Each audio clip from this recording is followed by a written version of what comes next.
I'm back from my summer vacation. It's quite late, there's no sunlight, so I think the best thing to do is to discuss about the candidates to be the best of the best releases. I'm going through this WZ Beauty Instagram page and let's see what is relevant to discuss. Of course, I will skip things that I don't think are relevant to talk about. I would start with Suqqu. Suqqu has an amazing fall collection. To be honest, I'm referring to the quads. It's centered around those special shades at the top left.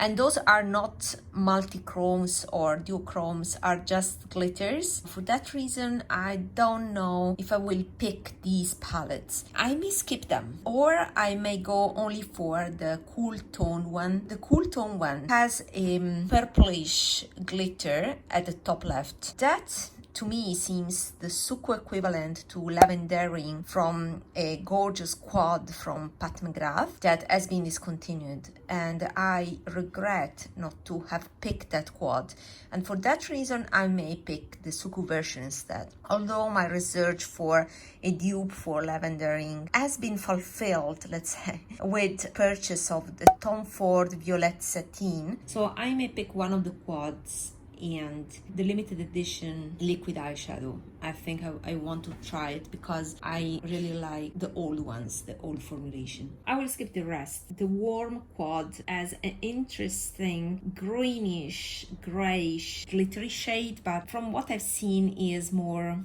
ordinary, just a gray. So I think I will skip that quad. I have to say, Mani, I spent a lot on eyeshadows lately, and I'll make a video about the best purchases I made. Okay, I won't talk about the red lipstick by Dior. There's this very expensive red lipstick. It's not a candidate to be the best on the market, so I will skip that. And I will ignore other things that are not worth my time. Cle de Peau. Here in Europe, Cle de Peau has arrived quite recently. We don't get the latest things. I will wait for reviews, and if it's really extraordinary, I may go for a quad. Out of all the quads, there are a few that I like. For example, the first one, Cool Beige. My favorite are number 1, number 4, and number 10. Even number 12, that is a purple one, is a nice cool tone purple.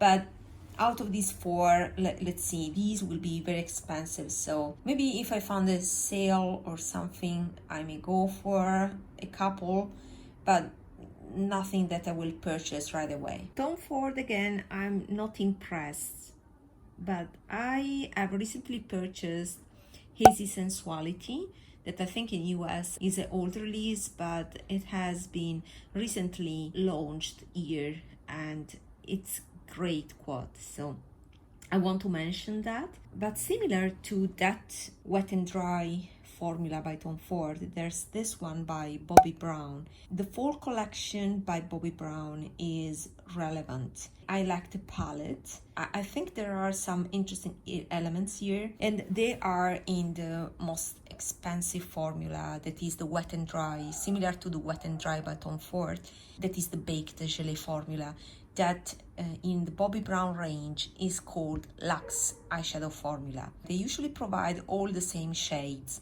and there is no exception here. In this palette we see Moonstone, that is at the top left, is a shade that they usually include in their palette. I've always skipped these palettes because there's no enough variety for me, but in this case I like the presence of a blue and also a pink, a cool tone pink on top of the blue that is quite trendy.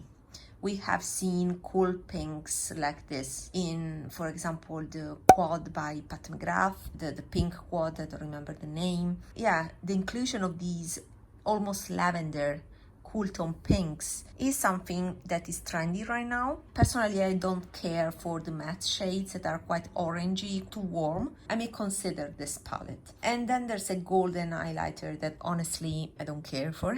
Also, the Luxe, the single eyeshadows are interesting, especially L30 Cosmic. And there's a pink one that is called the Solar Wind.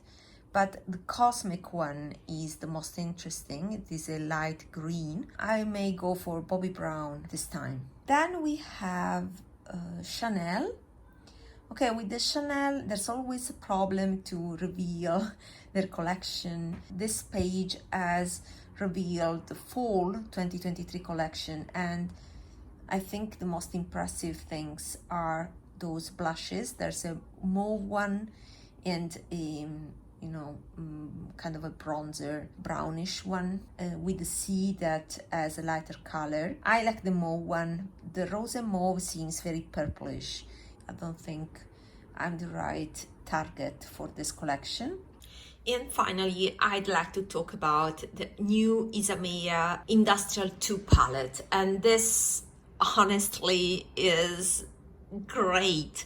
I love the color combination. I think this is Isamaya Beauty page. You can definitely see the details about the shades. I love this color story. Yeah, it has uniqueness. However, I'm not fond of the formula.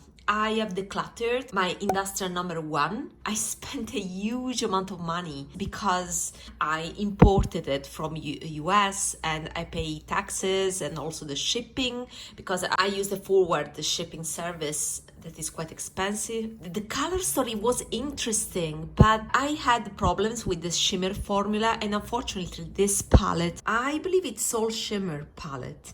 And yeah, there's texture variety for sure, but this appears to be similar in texture variety, very similar to the first edition. I would like in the future to make my own palette inspired by this color story, but I want to buy the original this time. See how beautiful are these colors. The cobalt blue is kind of desaturated. It's quite unique because there's a kind of muted quality in it. So it's a very sophisticated. I love it. I love also this oxide color. Gold, but dirty gold and green and bronze. Then we have an acid green. Okay, this I have a Pat McGrath equivalent that is very shiny. There's a kind of powderiness also in the finish of these that I've experienced with Industrial number 1. And that's the thing that I don't like. I don't like shimmer like these. It's just the appearance, how they look on the skin, that pixelated effect, this powderiness.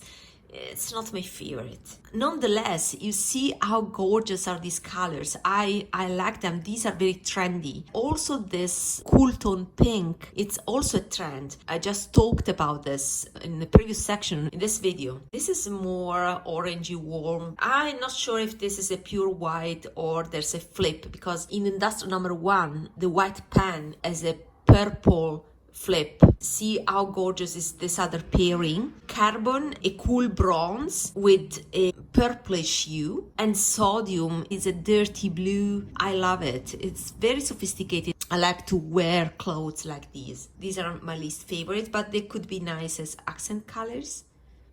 And this is another amazing pairing. Another white, this lead color, it's another dirty green brown. If I find a sale, I will pick it up. Even if I declutter my previous version. What to say? You see here they mentioned that they are available on Farfetch. Have you purchased from this website? Do you pay customs? Let me know in the comments if you have experience with this, and especially if you pay customs. I'm still tempted. It's original, finally. So let me know what you think about these releases. See you in my next video. Bye bye.